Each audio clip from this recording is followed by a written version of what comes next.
Oke, sambil menunggu teman-temannya yang lain, kita mulai saja ya. Oh, oke. Ya, terima kasih Kulsum ya. Kulsum presensinya error sudah lapor. Oke, hadir artinya ya. Oke, kita mulai saja. Assalamualaikum warahmatullahi wabarakatuh.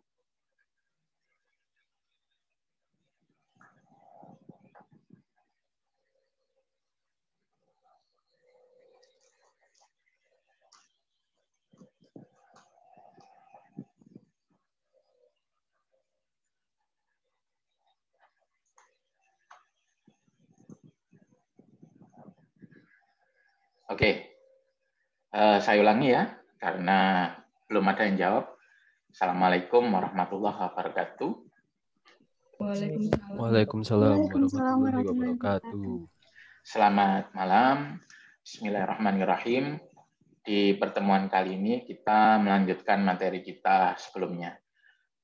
Di pertemuan kali ini kita akan belajar tentang desain, analisa algoritma non-rekursif. Ya.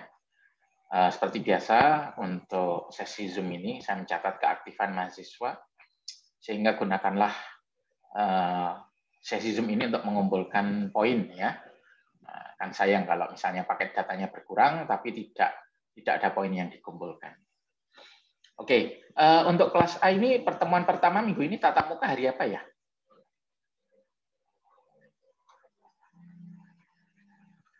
Halo? Kemarin, Bapak. Kamis kan? Yang tatap muka Kamis ya? Ya, Kamis. Kemarin Kamis, oh ya. Ini komputer saya error. Ya, yang Kamis. Makanya. Jadi materinya itu yang ini ya. Oke, untuk minggu depan, ya minggu depan itu untuk tatap muka saya kasih tugas, kemudian untuk praktikum. Jadwalnya sesuai RPS itu adalah kuis 1. Ya, nanti saya minta tolong kelas ABC ketuanya rundingan ya untuk mencari jam yang bisa melakukan kuis bersama. Jadi tatap muka diisi tugas agar Anda mencoba ya. Kemudian praktikumnya itu kuis yang pertama. Materinya adalah analisa algoritma non-rekursif plus baris dan deret ya. Seperti itu. Jadi silakan disiapkan ya. Oh ya, ini kan saya isi dengan materi kemarin ya. Nah, saya minta tolong dicarikan satu waktu untuk materi yang sebenarnya untuk praktikum. Jadi sekarang kan masih saya isi dengan materinya hari Kamis ya sebenarnya. Nah, untuk materi praktikum ada sendiri latihan bareng dosen. Nah, saya minta tolong ketua kelas mencarikan jam pengganti ya. Yang anggap saja persiapan untuk ujian ya, untuk kuis. Oke, langsung aja.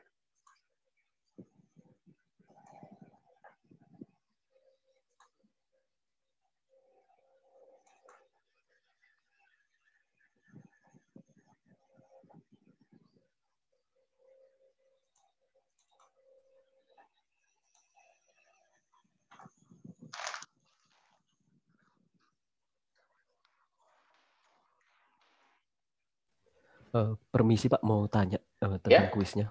Tadi speaker saya kurang jelas saat kuis. Materinya tadi saya dengar yang pertama itu yang non rekursif ini sama apa Pak yang satunya tadi Baris deret. Oh, baris deret saja Pak. Otomatis ya kalau ujiannya non rekursif, analisa algoritma non rekursif baris deret itu masuk juga. Otomatis soalnya dipakai. Oh iya baik Pak. Oke. Terima kasih Pak. Ya, sama-sama.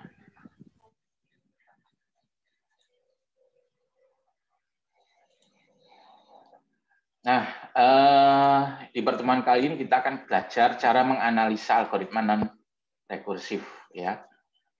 Nah, di sini kita menganalisa apa? Analisa yaitu kecepatannya. Jadi ada algoritma yang lebih cepat, ada algoritma yang agak lambat. Ya. Mungkin Anda pernah nonton video ya, video perbandingan beberapa algoritma sorting. Ya. Untuk mensorting beberapa batang bar. Ya. Jadi awalnya kondisi awalnya sama-sama acak. Kemudian startnya bareng. Nah, itu ternyata ada algoritma yang bisa menyelesaikan dengan cepat. Ada algoritma yang lambat. Ya, jadi meskipun tujuannya sama, ya, sama-sama benarnya, tapi dalam hal kecepatan itu berbeda-beda. Nah, di pertemuan kali ini kita akan belajar cara menganalisa kecepatannya, ya. Kira-kira mana yang lebih cepat, gitu ya. Jadi analisa algoritma itu biasanya dilihat dari dari waktu eksekusi dan dari penggunaan memori. Ya. Nah, untuk algoritma yang non-rekursif itu biasanya pakai for atau perulangan, pakai iterasi. Ya. Untuk algoritma yang non-rekursif itu biasanya itu lebih konsen ke waktu, ya, karena untuk algoritma yang pakai iterasi itu memorinya itu biasanya cukup efisien, sudah, ya. Nah, itu lebih ditujukan pada analisa efisiensi waktu. Oke. Nah, ini merupakan salah satu algoritma yang kita gunakan untuk contoh, ya, contoh analisa. Di sini yang kita gunakan adalah algoritma sequential search, ya. Ada yang bisa menjelaskan apa tujuannya algoritma ini? Silakan. Sequential search.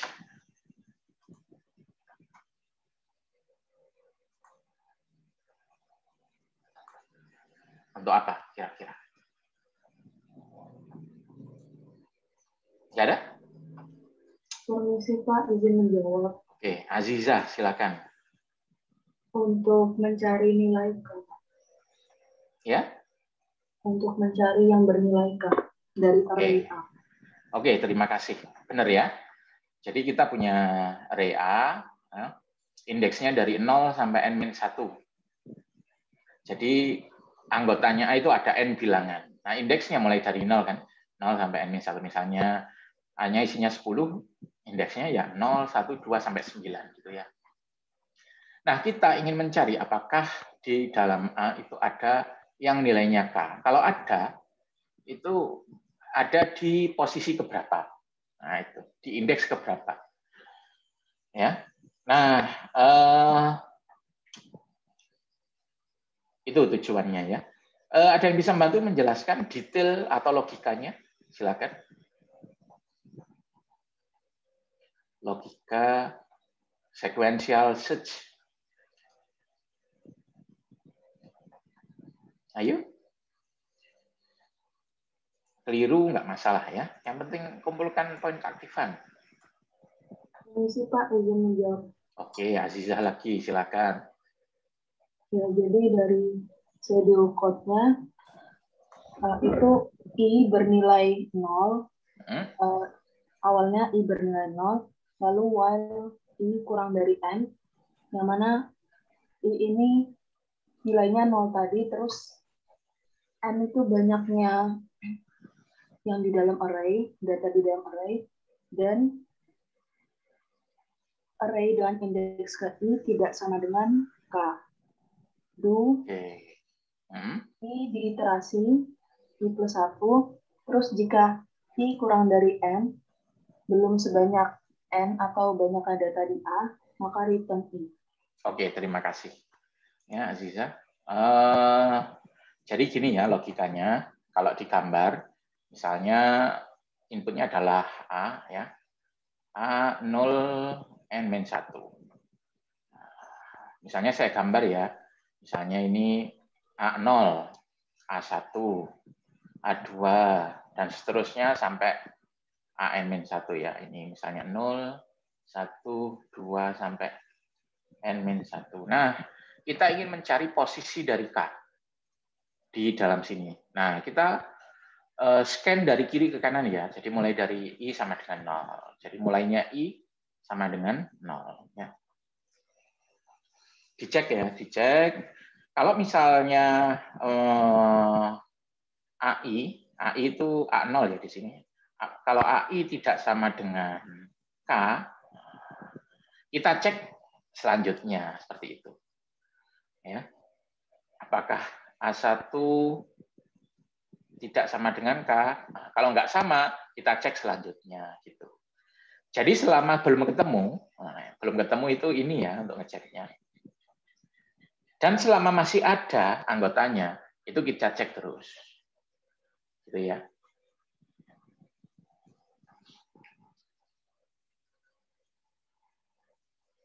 Jadi kita cari dari sini, kita cek satu persatu apakah ada nilainya K, kalau enggak pindah ke selanjutnya, kalau enggak pindah ke selanjutnya. Jadi kita melakukan pengecekan selama AI tidak sama dengan K, artinya belum ketemu, ya kan?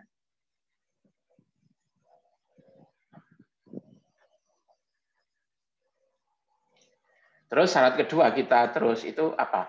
Selama I kurang dari N, ya. Artinya masih ada sel lain, masih ada array lain di sini. Kalau ketemu gimana? Misalnya di sini ketemu. Nah, kalau ketemu di sini ya selesai. Misalnya di sini nilainya K, selesai sudah. Ya. 2 itu kita kembalikan sebagai return value. Artinya dia ada di indeks ke-2. Nah, seperti itu ya. Oke, kita cek codingnya. Nah, ini seperti ini.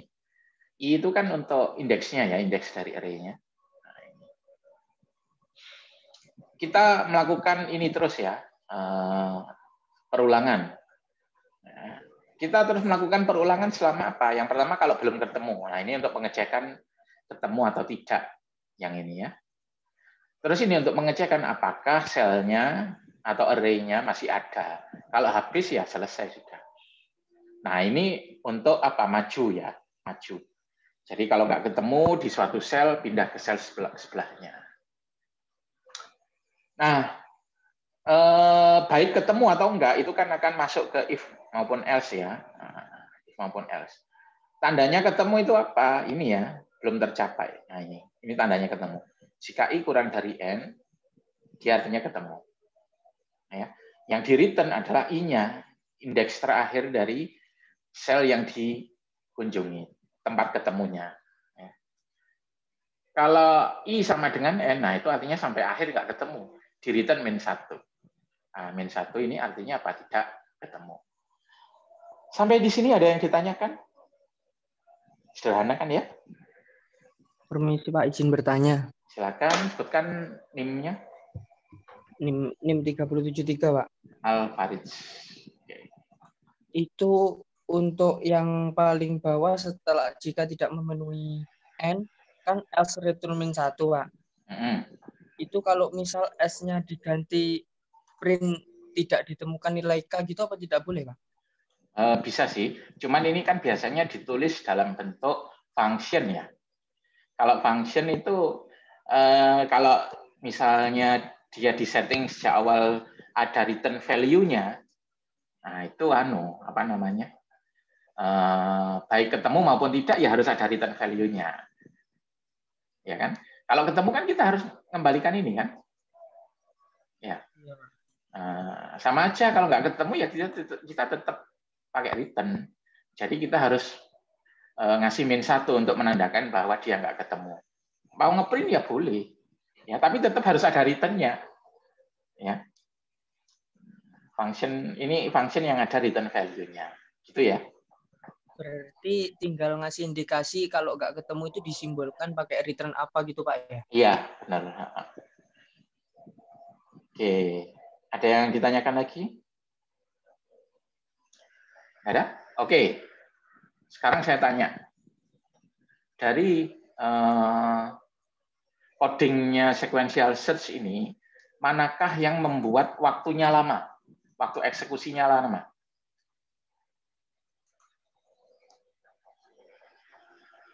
Yang bisa bantu? Dari baris-baris kode. Menjawab, Pak. Oke, silakan. Siapa namanya? Ya, silakan.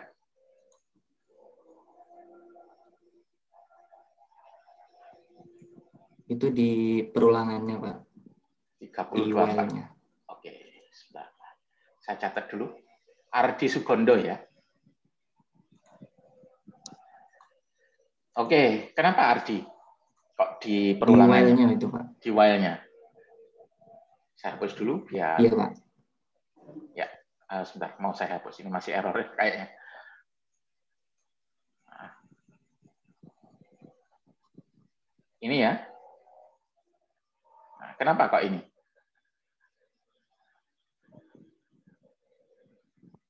Ya, tadi kenapa? Kok di while-nya? Ada yang bisa membantu? Kenapa kok yang while-nya itu yang membuat eksekusinya lama? Karena diulang-ulang itu, Pak. Oke, karena diulang-ulang. Benar ya. Jadi yang bikin lama itu ya ini, bagian while-nya ini karena berulang-ulang. Seperti itu ya. Makanya, jadi kalau kita mau menganalisa algoritma yang non-rekursif, ya, non-rekursif itu biasanya pakai for, while itu. Ya, perhatian kita itu adalah di bagian perulangannya. Kenapa? Karena itu yang membuat lama. Ya.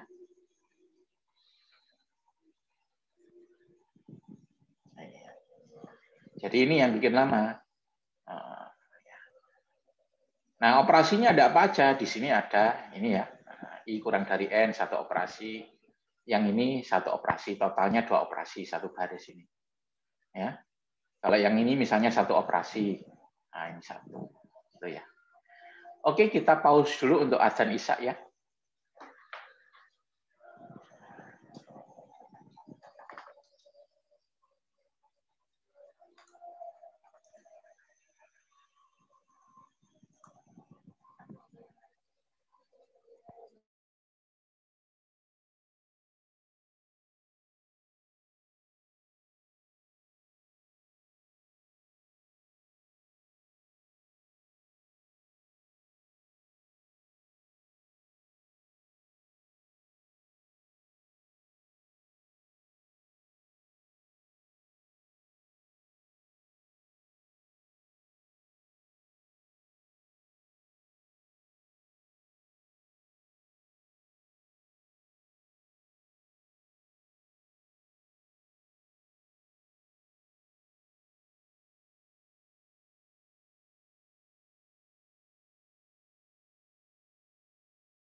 Jemaah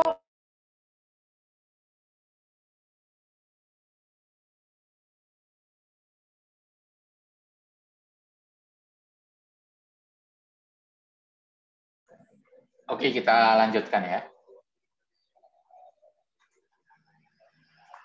Iya, Pak. Nah, jadi yang bikin lama ya memang bagian perulangan ya. Jadi contohnya ini ya, 2 baris ini yang bikin lama. Ya, untuk yang baris kedua ini operasinya ada 2. Ini operasi perbandingan. Kemudian yang baris ketiga itu operasinya ada 1 ya, increment ya, increment. Nah, sekarang misalnya kita mau menghitung berapa waktunya. Berapa waktunya itu kita bisa pakai rumus ini ya, N loop kali T loop. N loop itu berapa kali masuk loopnya. Ya. T loop itu berapa lama waktu untuk mengeksekusi satu loop. Ya. Contoh misalnya untuk mengeksekusi satu loop itu 100 mikrodetik misalnya. Nah, jadi T loop-nya 100 mikrodetik. Nah, untuk N loop-nya misalnya 1000 kali. Tinggal dikalikan aja ya. Jadi 100.000 mikrodetik. Nah, itu untuk waktunya ya. Nah, namun biasanya untuk menghitung T loop itu tidak menggunakan satuan detik ya. Ini. Ada yang tahu kenapa? Untuk menghitung waktu eksekusi satu loop tidak pakai satuan detik. Ada yang tahu kenapa? Biasanya cuma satu satuan waktu gitu. Ya, yang bisa bantu mungkin. Kenapa? Karena waktunya setiap komputer itu berbeda-beda ya. Kalau Anda pakai komputer yang lambat itu ya waktunya habis banyak. Tapi kalau misalnya pakai server, pakai superkomputer itu waktunya beda lagi. Nah, jadi waktu untuk mengeksekusi satu loop itu tidak dihitung detik, tapi satu satuan waktu itu saja. Ya, karena setiap komputer itu kecepatannya beda-beda. Seperti itu ya. Kemudian pada sequential search ya itu dikenal best case, worst case, dan average case. Ada yang tahu best case itu apa?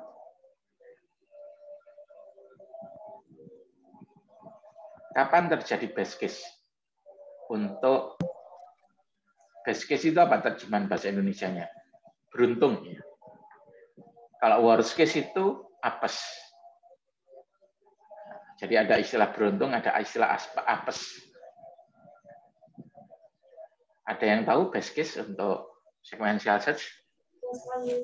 Izin menjawab, Pak. Ya, Meliatia, silakan.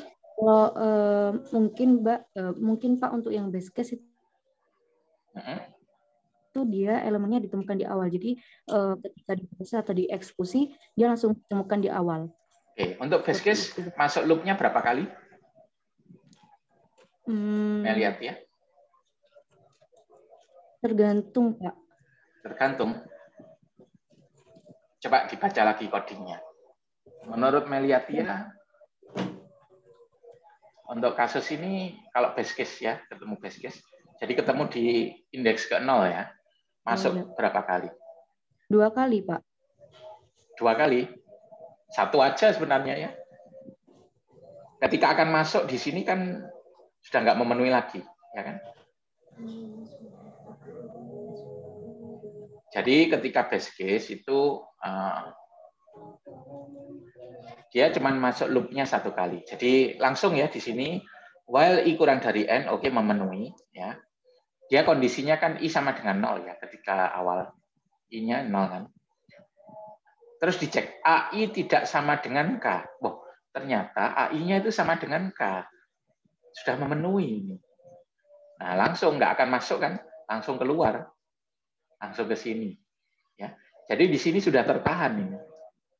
Kan ada pengecekannya sebelum masuk loop-nya. Ya. Jadi dia masuk loop 1 kali saja sebenarnya. Ya, untuk melakukan pengecekan di while. Jadi untuk best case ya kejadian beruntung dia masuk langsung ketemu di A0. Ya. Jadi pada best case loopnya 1 kali ya. Kemudian untuk worst case, ada yang bisa bantu?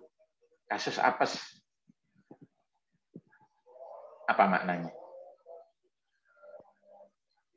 Izin menjawab boleh Pak? Oke, Dewangga, silakan. Worst case kemungkinan terburuk jadi nilai K ditemukan pada akhir dari array tersebut atau n-1 pada indeks n-1 array tersebut gitu. Oke, terima kasih. Jadi worst case itu ya loop-nya paling banyak ya. Loop-nya apa? Dia ketemu di akhir atau memang nggak ada. Ketemu di akhir maupun nggak ada kan loop-nya sama. Ya. Jadi kalau ada 100 elemen ya dia masuk loop 100 kali. Nah, itu namanya worst case. Ada juga average case. Ada yang bisa bantu? Ya? Average. Silakan. Average. Apa itu average? Silakan, Aziza. Berarti kemungkinan ditemukannya di tengah-tengah. Kemungkinan ditemukan di tengah. Mungkin ada yang bisa menambahkan? Masih kurang tepat average case. Oke, average case itu kenyataan hidup ya. Bisa ditemukan di A0, bisa ditemukan di A1, bisa ditemukan di A2, bisa ditemukan di AN-1. Itu namanya average case. Bukan di tengah-tengah. Ya, nah seperti itu. Sampai di sini ada yang ditanyakan? Oke. Nah, kita masuk ke sini ya. Nah, kita sudah belajar tentang pola pikirnya ya. Pola pikir untuk analisa algoritma yang non rekursif. Nah, ini ada step by step-nya. Jadi Anda kalau ada soal, Anda dasarkan saja pada step by step ini. Ini merupakan step by step untuk menganalisa efisiensi algoritma non rekursif ya. Yang pertama, tentukan parameter yang mengindikasikan ukuran input ya, atau metrik untuk ukuran input. Nah, ini maksudnya ialah sesuatu pada input yang berpengaruh pada loop ya. Jadi sesuatu pada input yang berpengaruh pada loop ya. Oke, kita balik lagi. Nah, ini. Untuk sequential search ya, inputnya adalah saya rapikan dulu. Oke. Untuk sequential search inputnya adalah ini. Ya. Yaitu A array-nya, kemudian K. Nah, dari A dan K, apakah yang efek ke loop-nya? Ada yang bisa bantu?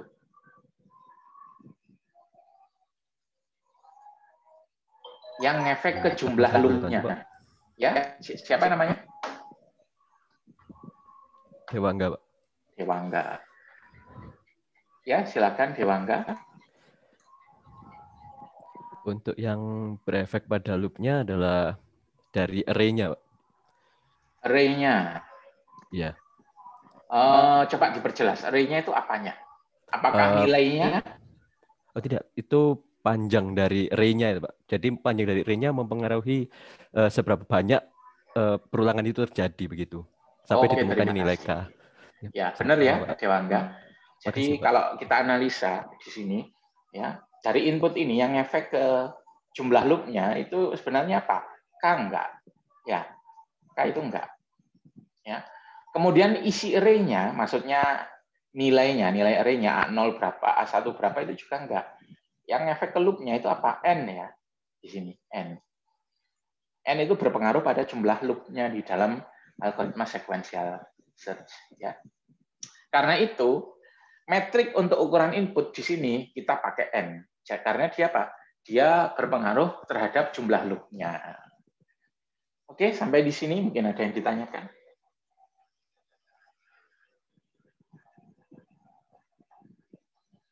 Untuk ini, misalnya algoritma ini. Ini, algoritma pangkat. Ada yang bisa bantu? Kira inputnya kan harus pangkat, misalnya gini ya, algoritmanya. Pangkat, harus tahu X-nya, harus tahu N-nya ya. Jadi kita mau menghitung X pangkat N. Misalnya hasil sama dengan 1. Ya, for I sama dengan 1 to N. Hasil sama dengan hasil kali I. Nah, terus return hasil. Oke, untuk algoritma pangkat. Dari segi input, apa yang efek terhadap loop-nya? Terhadap jumlah loop-nya maksud saya. N-nya mungkin. Apa? N-nya. N-nya. Nilai X-nya ngefek nggak? Ngefek ke hasilnya mungkin. Nah, yang saya tanyakan terhadap loop-nya. Terhadap jumlah banyaknya loop. N-nya. Enggak ya? Nah, jadi untuk kasus ini, yang menjadi metrik ukuran input adalah N. Nah, seperti itu ya. Nah, oke, saya catat dulu Azizah ya.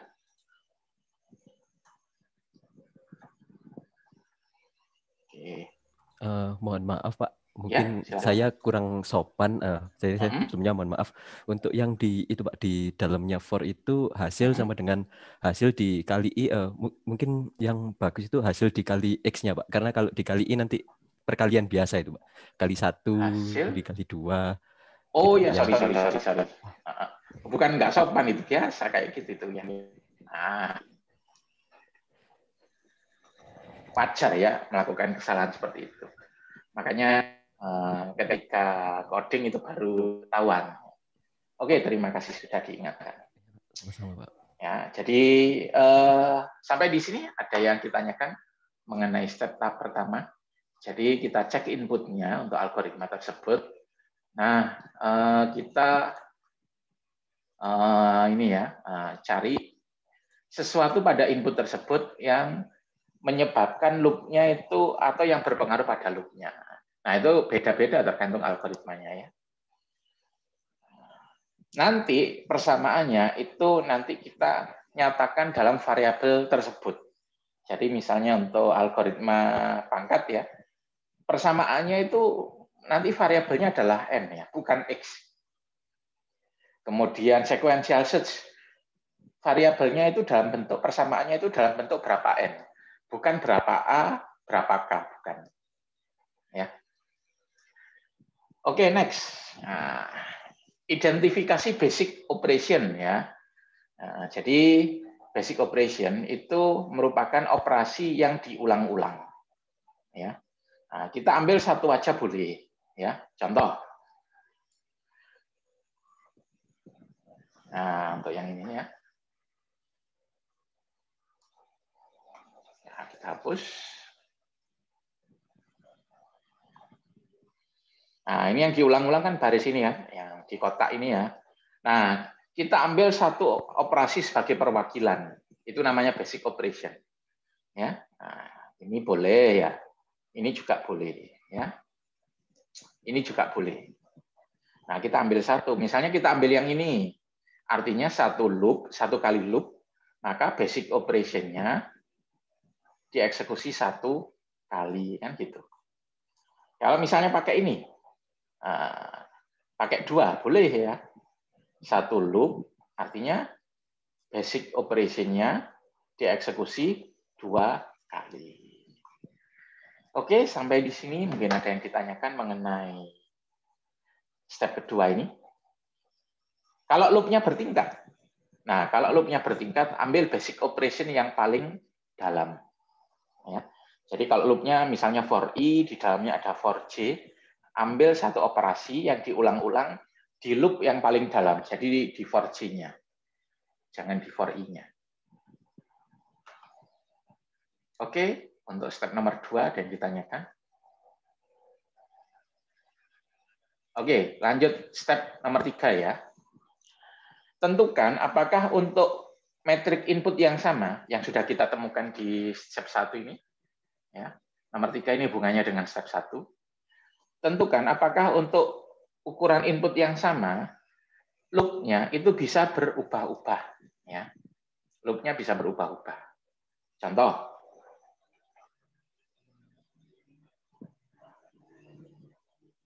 nah ini ya algoritma pangkat tadi kan di tahap 1 kan kita menentukan bahwa yang efek itu adalah N ya. N. Nah, sekarang untuk N yang sama, misalnya N-nya 7. Apakah eksekusi loop-nya itu bisa berubah-ubah? Kalau untuk ini. Misalnya N7, apakah bisa 6 kali? Apakah loop-nya itu cuma bisa 5 kali? Gitu. Silakan. Untuk kasus algoritma pangkat, ada yang bisa bantu? Untuk N tetap. Tidak, Pak. Aziza, tidak. Kenapa? Karena N-nya sudah ditetapkan di parameter. Untuk N yang tetap lah, apakah loop-nya bisa berubah-ubah, Aziza? Enggak, Pak. Karena for I itu N. Oke, terima kasih. Ya, jadi enggak ya.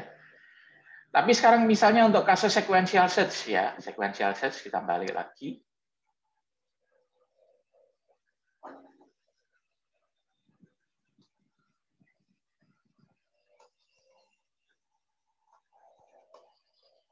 Oke, di sini kan tadi kita sudah menentukan bahwa yang efek ke loop-nya adalah N di sini ya, banyaknya anggota elemen array A. Ya.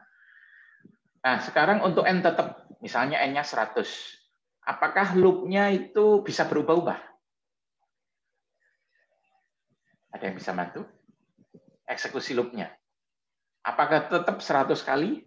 Apakah bisa cuma 2 kali, 1 kali, 50 kali selesai gitu? Izin menjawab, Pak. Silakan, Dewangga. Bisa, Pak. Bisa berubah-ubah tergantung Ya. dari tadi, Pak. Ada best case, worst case, sama average case-nya tadi. Nah, oke, terima kasih. Pada kasus pangkat tadi, ya, kita tidak perlu melakukan analisa best case, worst case, dan average case ya. Karena apa? Karena untuk N tertentu, N tetap, loop-nya itu tetap, nggak berubah-ubah. Tetapi kalau kasus sequential search, kita butuh melakukan analisa best case, worst case, sama average case. Karena apa? Bisa beruntung dia best case. Ketemu di elemen pertama, selesai. Bisa buntung. Buntung itu ketemu di elemen terakhir atau nggak ada. Loop-nya paling banyak. Atau average case. Bisa ketemu di A0, bisa ketemu di A1, bisa ketemu di A2, dan lain-lain. Ya. Nah, itu makna dari step nomor 3 ya.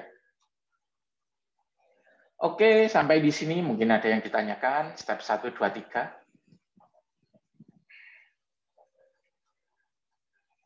Nggak ada? Oke, kalau nggak ada, lanjut ke step nomor 4 ya. Tentukan rumus deret. Nah, ini masuk ya. Jadi Anda harus paham deret ini. Tentukan rumus deret yang menunjukkan berapa kali basic operation dieksekusi. Nah, seperti itu ya. Oke. Contoh ya, untuk sequential search ya. Sequential search itu Anda, misalnya untuk sequential search itu,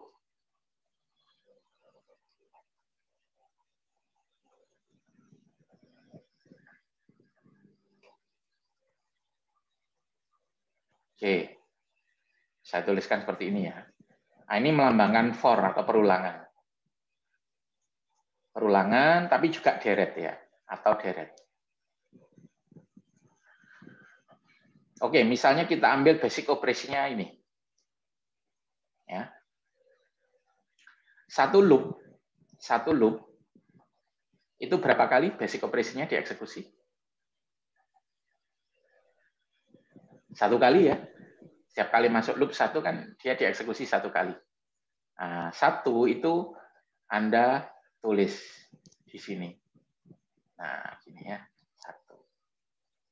Seperti itu ya. Oke, untuk base case ya. Ketika pertama kali memasuki loop, nilai I-nya itu berapa? Iterasinya berapa nilai I-nya di sini? 0, Pak. 0. Terus ketika keluar, selesai. Untuk base case. Berapa? 0, Pak. 0 juga. Nah, ya. Ini merupakan apa CN? Berapa kali basic operation-nya dieksekusi atau berapa kali masuk loop lah. Ya, berapa kali masuk loop. Ini untuk best case ya. Untuk worst case. Oke. Ini menunjukkan sigma atau deret atau for ya. Nah, di sini kan tetap 1 ya. Karena setiap kali masuk loop 1 kali, basic operation-nya dieksekusi 1 kali ya. Ketika masuk loop, berapa nilai I-nya? Kalau worst case? 0. 0. Ketika keluar dari loop, berapa? N-1. Nah, ini merupakan worst case ya. Jadi, berapa kali masuk loop kalau worst case. Seperti itu ya.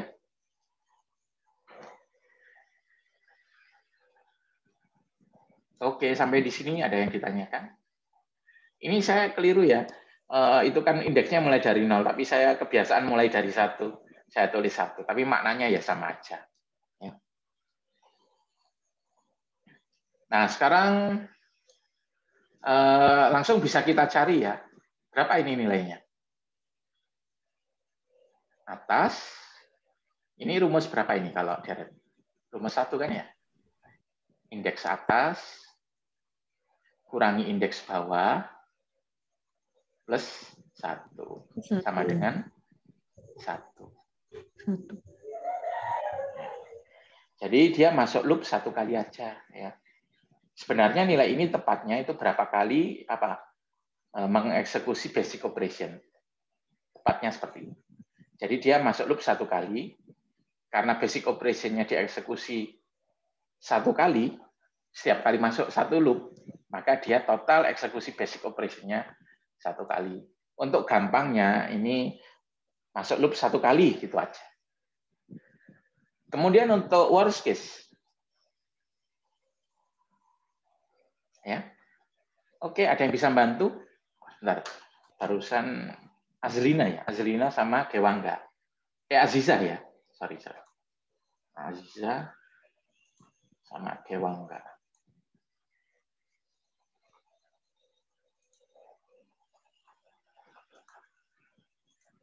Untuk worst case, ada yang bisa bantu? Berapa nilainya?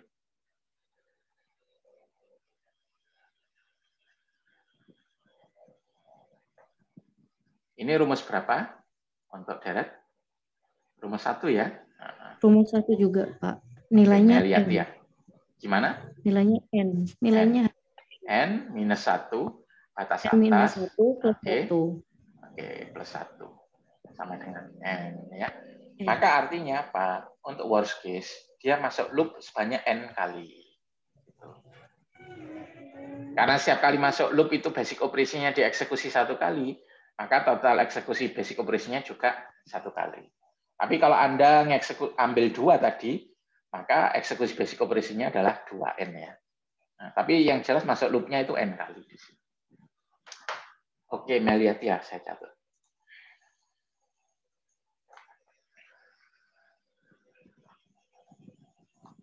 Oke, sampai di sini ada yang ditanyakan?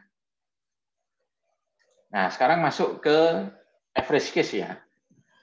Average case itu bisa ketemu di A0, bisa ketemu di A1, bisa. Ya. Nah, anggap saja bahwa peluangnya sama.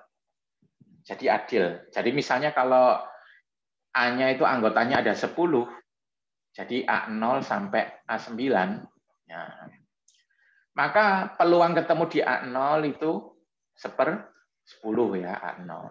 Peluang ketemu di A1 sama dengan 1/10. Peluang ketemu di A2 1/10. Dibagi rata peluangnya ya.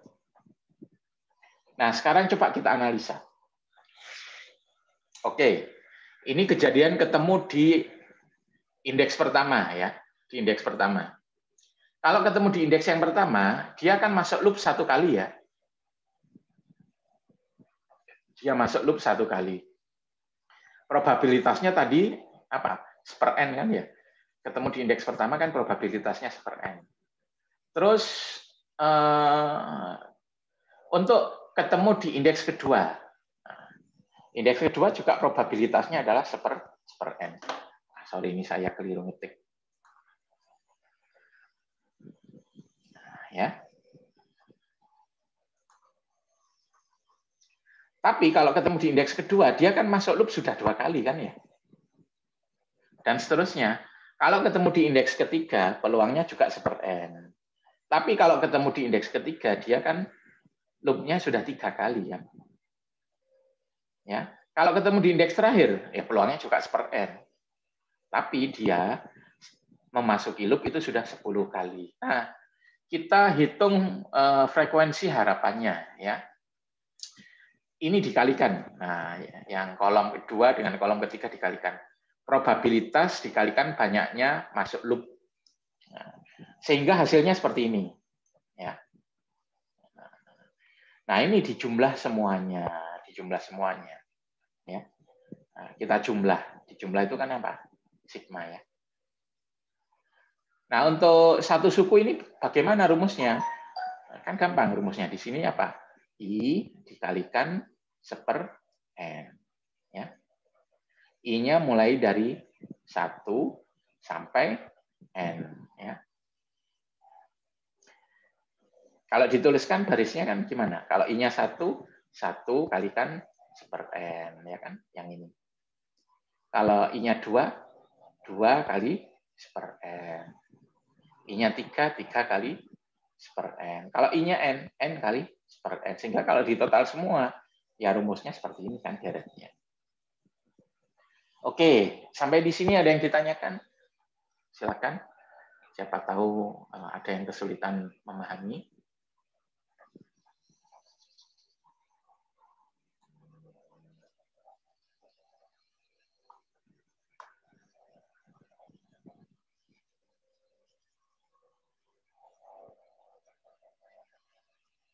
Ya.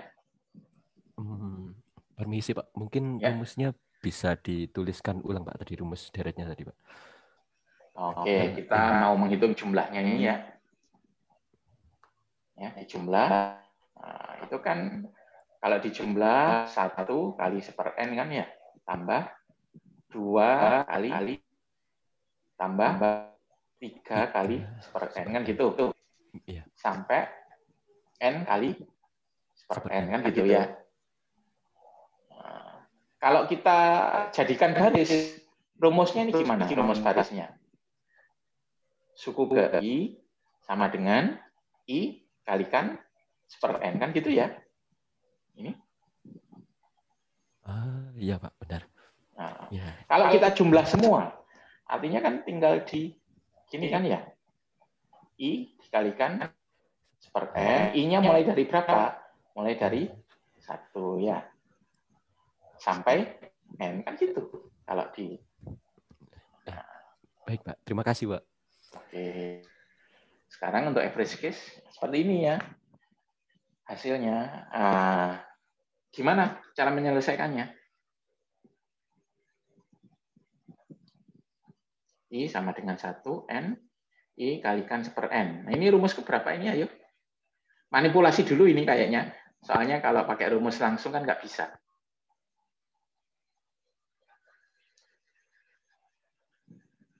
Gimana? Manipulasi nomor 1 ya. M1 ini. Ini kan konstan, nggak ada faktor I-nya kan. Bisa dikeluarkan di sini ya. Seper N. Nah, gini ya. I sama dengan 1 sampai N dikalikan I. Terus yang ini pakai apa? Rumus 2 kan? Ya. Nah, seper N, kalau tinggal dimasukkan rumusnya ialah setengah kalikan N plus 1 kali N. Ya. Kalau lupa silakan dibuka lagi materi tentang baris dan deret. Ya. Coret, coret. Nah ini, untuk average case-nya adalah setengah N plus 1.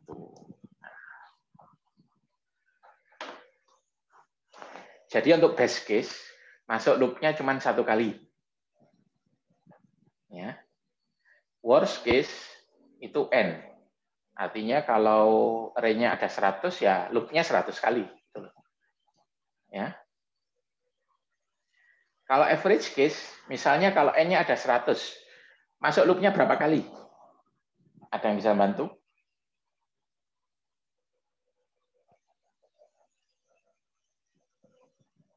average case. Di sini rumusnya setengah N plus 1.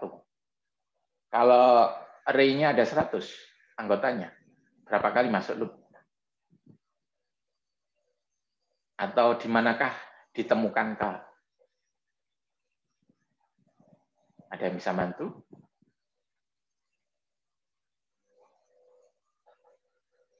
Ya.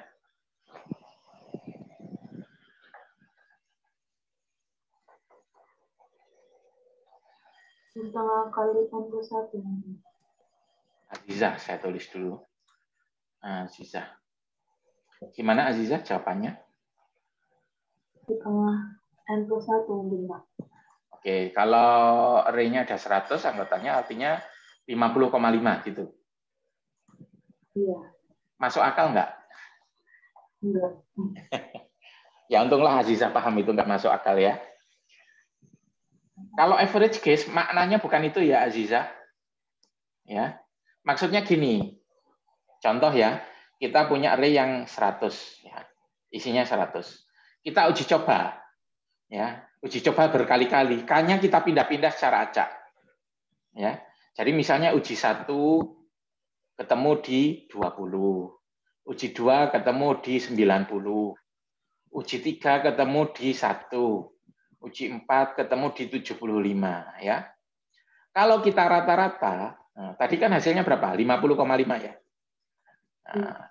Rata-ratanya ini itu akan mendekati nilai 50,5. Nah, itu maknanya. Makin banyak kita melakukan uji coba, maka akan makin mendekati 50,5 posisi ditemukannya. Rata-rata posisi ditemukan. Nah, itu maknanya Azizah ya. Bukan berarti kalau nggak ketemu di urutan 50, di urutan 51, ya nggak masuk akal itu.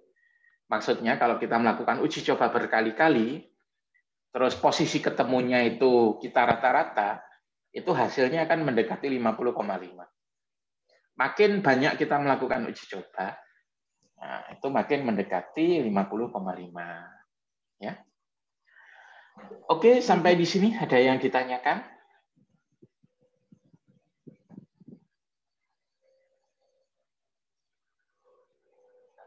Silakan kalau ada yang ditanyakan.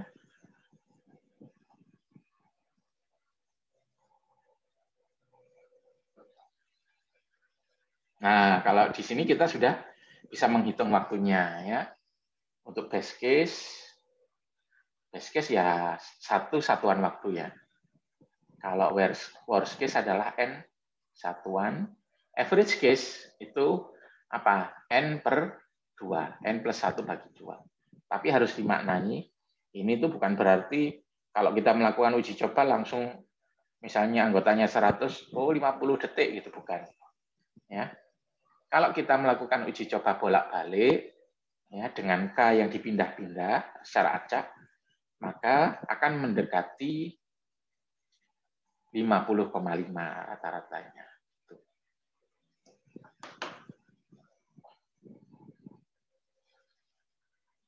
Oke, sampai di sini ada yang ditanyakan?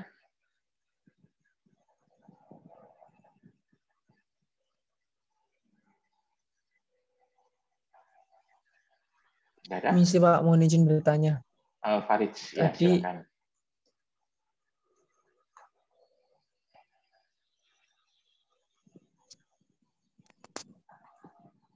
Ya, apa yang ditanyakan Al-Farid?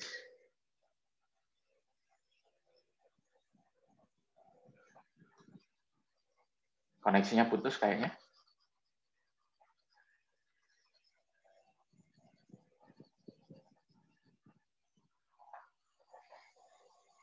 Yang lain mungkin?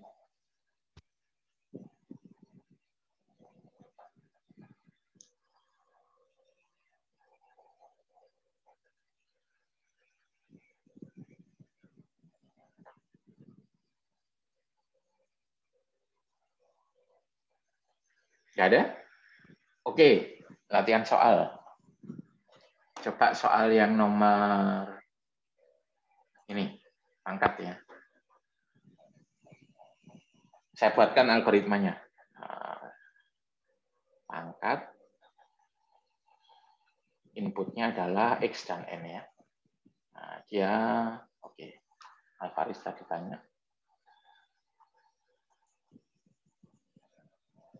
Oke. Permisi Pak, maaf. Tadi disconnect, izin bertanya. Ya. Tadi karena disconnect, tadi saya bingung waktu average case itu kok K-nya bisa dipindah-pindah itu gimana ya Pak? Maksudnya gini, ketika kita melakukan uji coba, anggap saja posisi K-nya itu acak. Ya. Kan K itu bisa ditemukan di mana aja kan, seperti asumsinya average case, Alvaris, ya. Ketika asumsinya average case itu maksudnya apa sih? Kenyataan hidup ya. K-nya bisa ketemu di 0, K-nya bisa ketemu di 1, bisa di 2, ya, bisa di N, kan gitu. Artinya posisi K-nya kan bisa muncul dimanapun. Ya. Nah, average case itu maknanya kalau kita melakukan uji coba, ya, satu uji coba ya, misalnya uji coba pertama, nggak tahu kita K-nya di mana, kan bisa ketemu di 1, ya kan? Uji coba kedua kita nggak tahu K-nya di mana, maksudnya itu dipindah-pindah secara acak, itu maksudnya. Seperti kenyataan hidup ya, bisa ketemu dimanapun. Berarti cuma dimisalkan ya Pak itu? Iya. Nah, kalau seperti itu, nah, kalau posisinya ketemunya itu atau loop-nya kita rata-rata ya dari berbagai uji coba tadi, maka dia pasti akan mendekati N+1/2. Kalau R-nya 100, dia akan mendekati 50,5. Bagaimana kalau nggak mendekati? Lakukan uji coba lagi. Makin banyak kita melakukan uji coba, maka pasti akan mendekati 50,5. Seperti itu. Rata-ratanya. Baik Pak, terima kasih. Oke.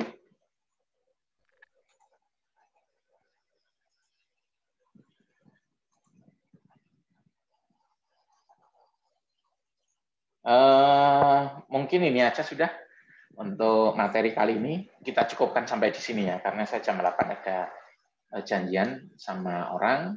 Ya, silakan dipelajari ya, karena ini adalah pemahaman. Kalau nggak paham ya sulit nanti. Silakan dicoba-coba. Dicoba-coba juga soal 1, soal 2. Ya, saya sudah mengupload video latihan yang kelas C ya. Silakan dipelajari untuk bagaimana cara penyelesaian soalnya. Ya, saya minta tolong ketua kelas mencarikan satu waktu untuk tambahan ya. Soalnya kita belum membahas soal-soal latihannya. Ya, terserah weekend juga boleh. Ya. Oke, sampai di sini ada yang tanyakan? Nggak ada? Nah, kalau nggak ada, kita cukupkan sampai di sini ya. Kita akhiri. Assalamualaikum warahmatullahi wabarakatuh. Waalaikumsalam warahmatullahi wabarakatuh. Terima kasih, Terima kasih, Pak.